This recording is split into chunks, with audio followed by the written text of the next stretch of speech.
অগণিত সাহসী বীর যোদ্ধারা স্বাধীনতাকামী এই জনপদের মানুষ যে আকাঙ্ক্ষাকে লড়াই করেছিলেন, এক শত্রুর কবল থেকে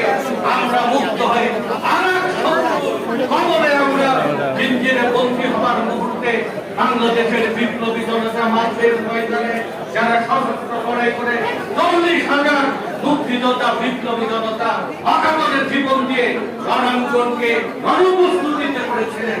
আর সৈনিকেরা একইভাবে জনগণের সেই অধিকার এবং দাবির প্রতি সংহতি প্রকাশ করে এক গভীর ষড়যন্ত্রের সময় 15 আগস্টের ঘটনার পরে